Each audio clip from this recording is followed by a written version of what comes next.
This is the day God has made. I will rejoice and I will be glad in it, because whenever I'm here to see you and you're there to see me, I feel excited. This is another edition of the Life of a Preacher's Kid. You're welcome. Meanwhile, if you're new to this channel, hit the subscription button and, of course, the notification bell so that you get to know whenever the Life of a PK is hitting your screens again. Today is that day. I have a special lady here with me. She is a pastor's wife. She is a preacher. She is raising PKs, not one, not two. And she's going to be grazing our screens, ladies and gentlemen. The PK village. Today we have the opportunity to be talking with First Lady Rita Felix Awa. She goes by many names, so let's just leave it at that. Today we talk about the mistakes preachers, pastors' wives make when they are raising PKs. Stay with us. I'll be right back.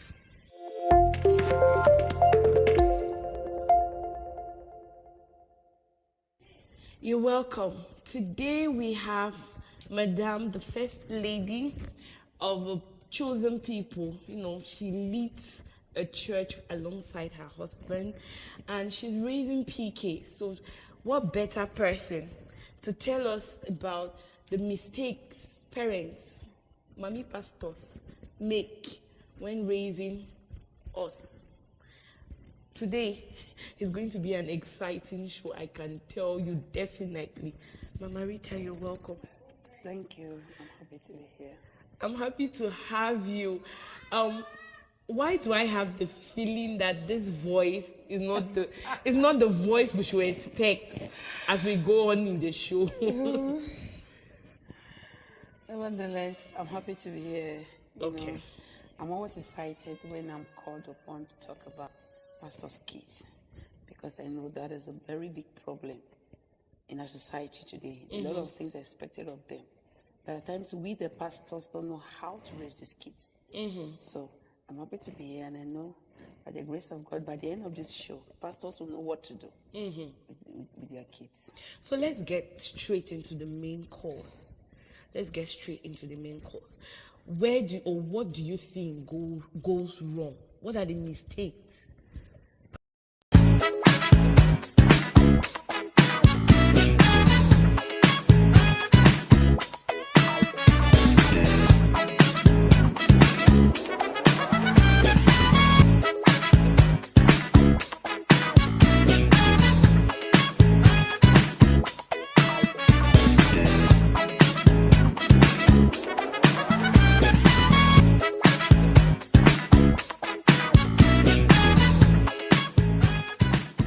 Handling the scandals of the PK.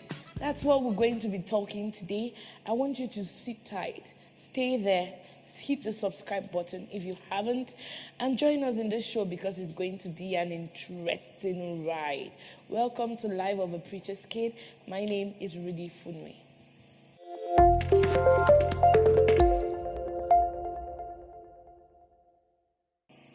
You're welcome back. On today's episode of the show, we talk about handling the scandal of a PK. Jude, it's good to have you again.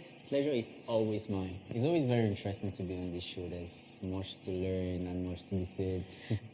You're a face that the audience have warmed up to. Yeah. You know, we love having you around. Personally, I love having you here. Handling the scandals of a PK. Handling the scandals of a PK. Most times, nothing hides under the sun. So sometimes PKs go through hell and they go through a lot. And then there's always that day when it explodes, it pops up. And then today we're going to be talking about what is the best advice we can give to the PKs? What is the cause of the scandal? Who is to be blamed? They will not like to really much emphasis on that. Who is to be blamed, Who is to be blamed. But we're going to look at the sources of who is wrong and how it can be corrected. And then in cases of scandals, what do you tell the PK? How do you handle the PK? How do you handle the situation as a whole? Exactly. Yeah. So sit back, sit tight, and just take a look at this video. When we come back, we'll explain to you what the video is all about. But one thing is sure, it's a PK, a very renowned PK that we have on that video.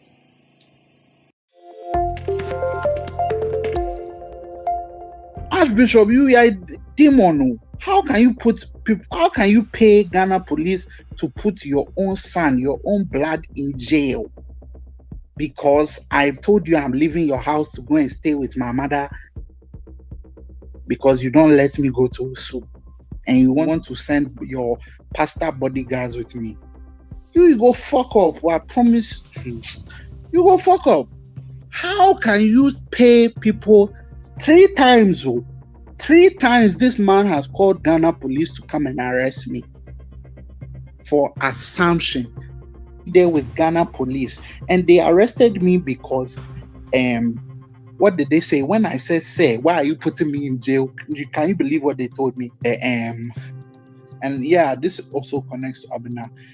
He said he's the chairman over the East Legon section of Ghana police. So whoever the chairman of the section of the Ghana police is, I hope you see this. I hope the blogger is fucking idiot. You arrested me and put me in jail. And I asked you, why did you put me in jail? And you told me assumption of drugs. Do you know what assumption of drugs is? That means they think that you are using drugs. How can you put somebody in jail because you think they are using drugs because my father paid you 1,000 Ghana to put me in jail? Are you fucking stupid? Archbishop, you are a demon. How can you pay Ghana police to put your own son, your own blood in jail? But you called Ghana police to come and arrest your own son because I said I'm moving to my mother's house because my mother is a witch? Archbishop, you're a bishop and you're calling people witches? That is not God. But you called Ghana police to come and arrest your own son because I said I'm moving to my mother's house because my mother is a witch? Archbishop, you're a bishop and you're calling people witches? That is not God. You yourself, do you know God? Do you know God? Do you know who God is? When you stand on the pulpit and you're preaching and you're talking about Jesus, do you really know Jesus? You are telling people that Jesus died on the cross. Do you know what cross I died on? Do you know what I've been through in this life? Do you know the pain that I've taken for the world? And you want to call Ghana police to come and arrest me for assumption? You are the assumptions because you assume that you are the richest man in Ghana, but your son is 10 times bigger than you. You are the assumptions.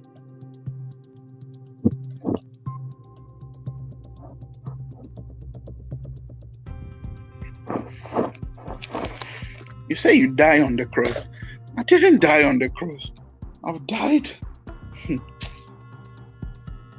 I didn't know Overwise was like that the first time I met him, but obviously. Did you meet Ebony? Nah, I never met Ebony. But I will meet her in heaven.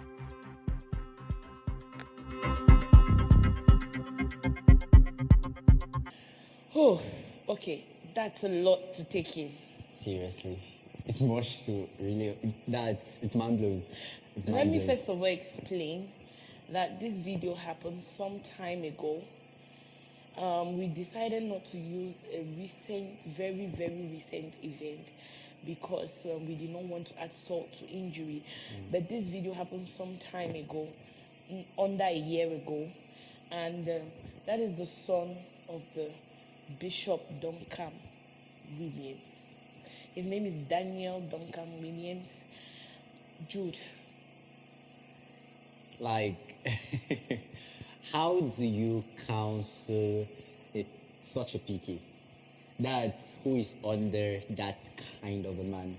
You know, he's someone who is admired by a lot of people. If you're a Christian, you've surely heard of his name or watched the message from him or been blessed one way or the other. And then I think I've watched a couple years ago, I watched a message preached by him. He preached a powerful message and was a conference. By who? Duncan Williams. Okay. He preached a very powerful message and he actually helped, this was a case of homosexual.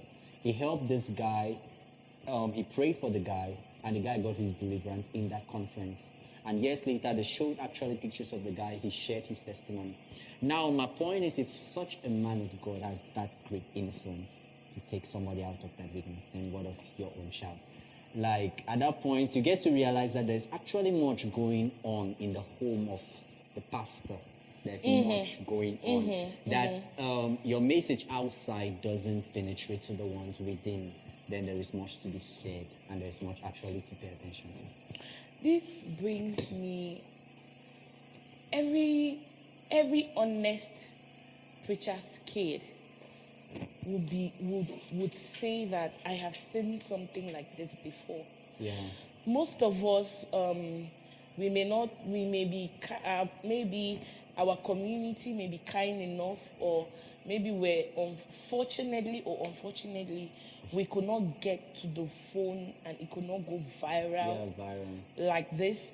But every PK, every pastor's house has these episodes where you have a child that will get into a scandal, something that even the parents cannot manage. Do you hear, like, this guy was actually saying that his father is a demon? His father is a demon. Something should have pushed that thought. Something should have pushed him to say so.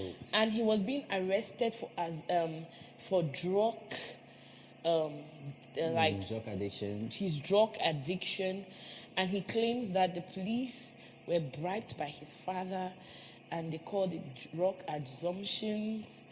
And an issue that caught my attention was the fact that he said he wanted to go stay with his mother. Yeah. But the bishop refused and called his mother a witch. That gives me the idea of a broken family. A broken family, yeah. Yes. I think watching the video, you're seeing a child who is crying out for something.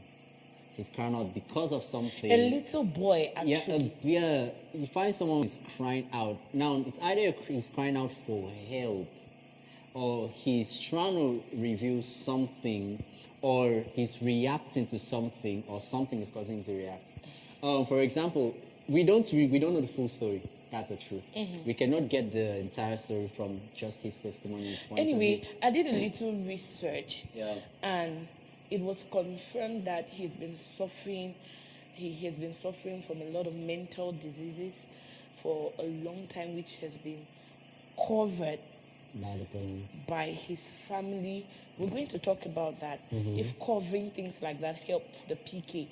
And also, after the years, videos have surfaced where he claims to be a changed person. He's received help and he's a changed person, but that's not the focus. We just wanted people to see that. And let's talk about, how do you handle things like that? How do you handle this scandal? First of all, because imagine the bishop, you wake up one morning and the whole internet has shut down. Your son, naked videos, and a sex tape, calling you a wizard, a witch. So how do you handle that?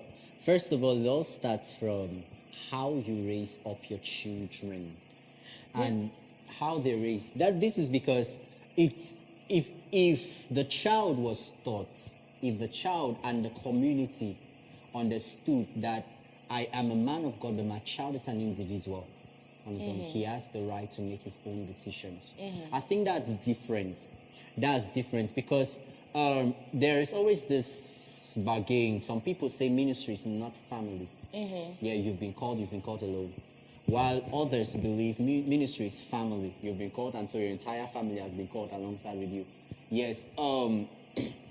For such a scandal to happen, then first of all, it works on basis of secrecy. On basis of secrecy. But then are we then saying that you expose your children to the public? If something is happening, you just let the world know that this is okay, this is what is happening to my child. No, you protect your child. That's the truth.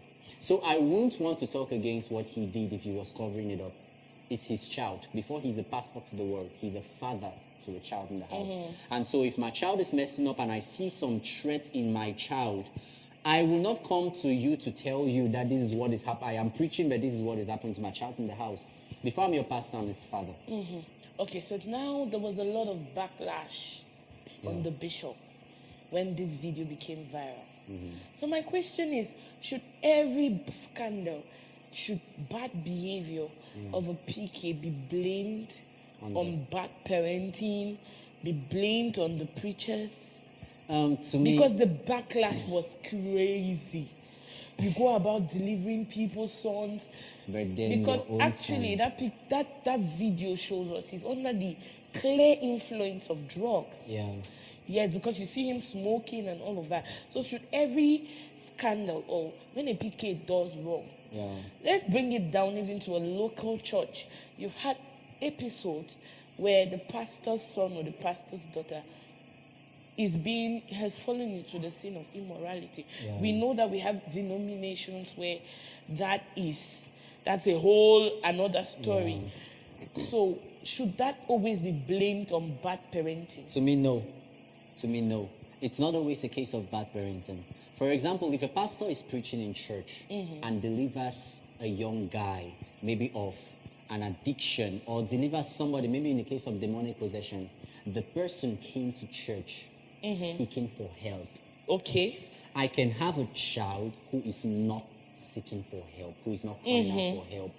And it's not always the case of bad parenting. Sometimes it can be, we raise up children. When children are being raised, a lot of factors are involved in a child being raised. The society contributes. Friends they participate in raising up that child. And so, being a man of that caliber, let's say he's involved in a lot. Let's say he started raising another child and discovered the traits very early in the child. Let's say the child was stubborn. The stubbornness of the child is not the father's fault. It's not entirely the father's fault. Why? Because like we said, when they watch the other videos, we emphasize that the children have their own voice. They have their own character. They have their own personalities. Yeah. Yes. And so now we are insisting that these people have their own personalities. So we cannot blame the parents who choose to understand that the children have their own personalities. And so as much as he's a parent, he's not God. He's not God. He doesn't own the children. So the best he can do sometimes is counsel them, discipline them, but at the end of the day, they make their own decisions. They choose between right and wrong, because as they grow up, they get to a level of maturity where they decide on what they want to do. And so their decision at that point is not the father's responsibility. And I just want to say here that it's this backlash Yeah. on parents that actually causes them to bring up their children more with the image mindset. Image mindset, that's right. Than the God and the child mindset. Yeah. Yes. Because when immediately something goes wrong, nobody sees that, okay, the parent may have done his or her own best. Yeah. And this child just went wrong. Just went wrong, yeah. Yes. Just like every other child. Now, so let's talk about covering the scandal. I have been in scenarios where we know that leaders, pastors have expertise in covering their children's scandals. Yeah. And it's always like others in church are placed on the chopping board. When it comes to the Their PK, own, they start looking for ways because of reputation and all of that. Does that really help? I would like to lay balance on this.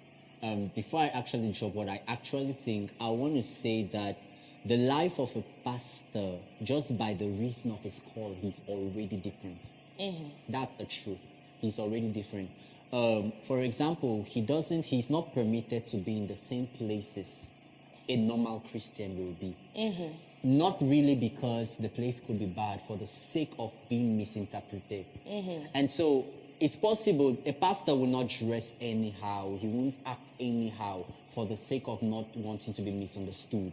So a young convert passing by sees a pastor doing something which is not entirely bad, it's okay.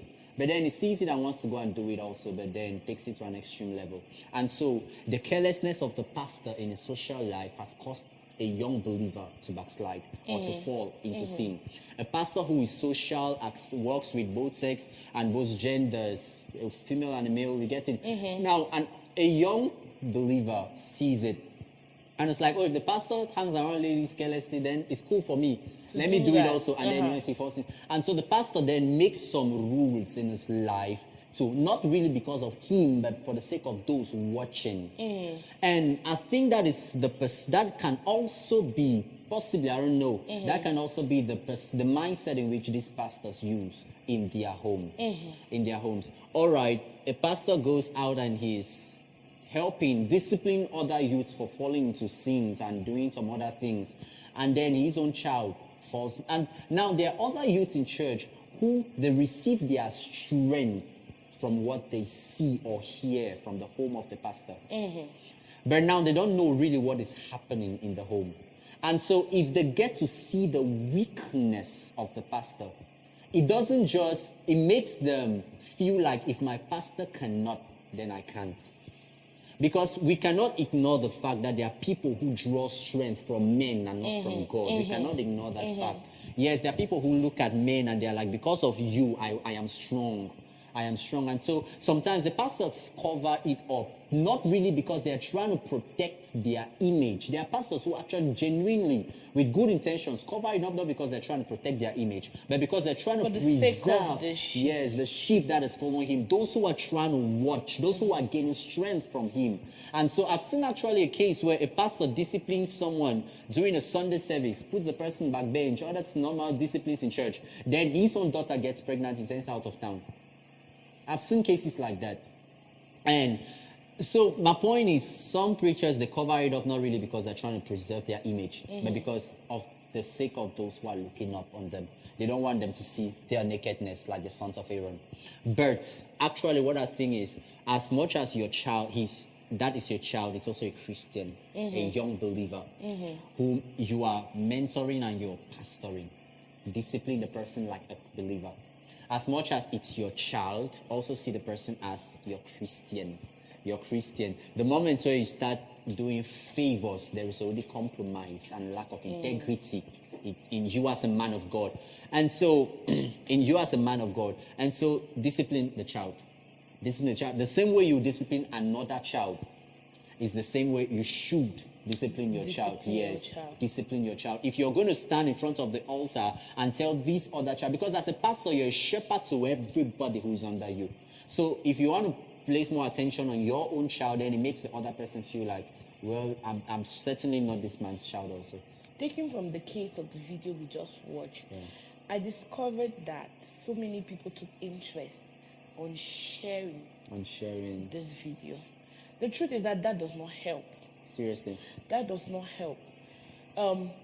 Don't cover the sin, but do not spread it. Don't spread it, yeah. That's what I think. Don't cover the sin, but do not spread it. Spreading it, one, does not help the body of Christ. The body of Christ, yeah. Two, does not help those who are involved. And three, it does not help you who is spreading it.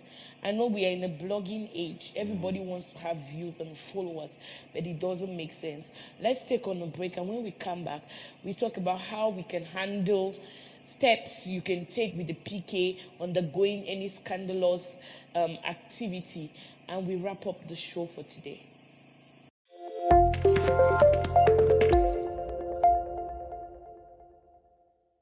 You're welcome back. So, how do we handle case of scandal? First of all, approach it with a love mentality. Exactly. Yeah, Exactly. with the perspective of love. If a PK sees you coming towards them with that judgmental character, like just like the previous shows, if you watch the previous sessions, we're talking about questions you should never ask a PK. Is it your pastor? Is your pastor not always saying this? And now look at you. You get it? No. Approach the PK like every other child. You've made an error, but approach the PK with love.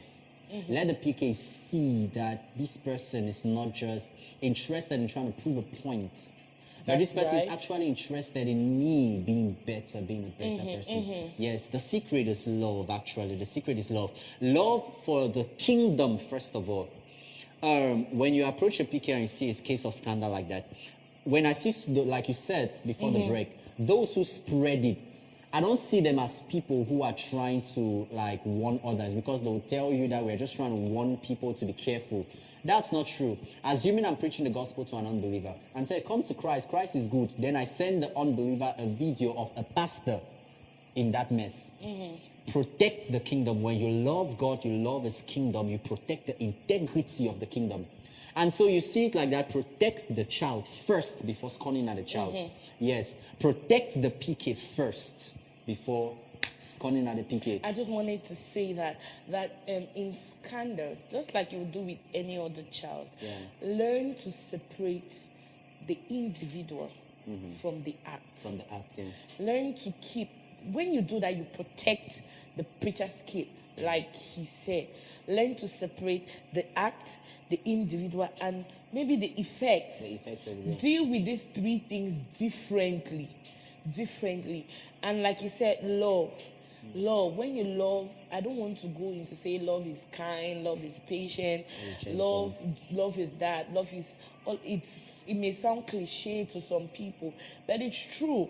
That's what the Bible says. When you actually love someone and you treat someone like you would treat yourself, it makes things easier. That's right. I want to also talk about now in the home.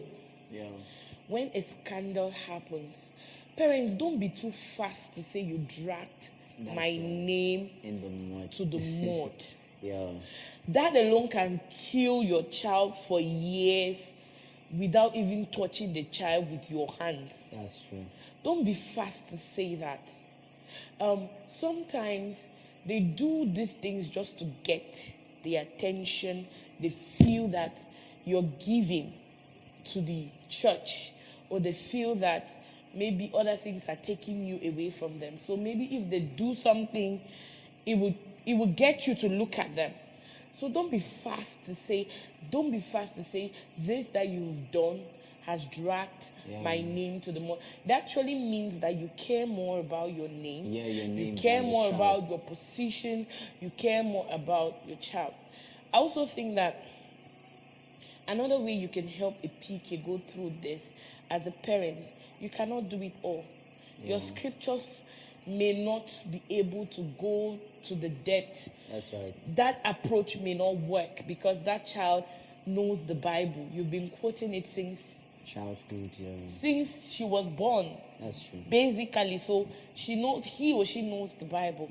Why not try bringing in someone that over the years you've seen that this young man, this young girl trust, and let them handle these things for you?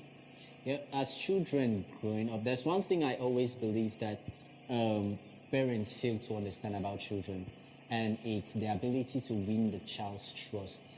Africans' parents are not really good at that. They feel like they deserve it by the reason of the fact that we are this child's parents. You must trust me. But they don't know that they also have the responsibility to earn it from the child. They have to earn the child's trust. They have to earn the child's affection. They feel like, no, I am your father, I am your mother, you automatically have to trust me. And then we find children who trust maybe an aunt or an uncle or someone else besides in church, or even the society.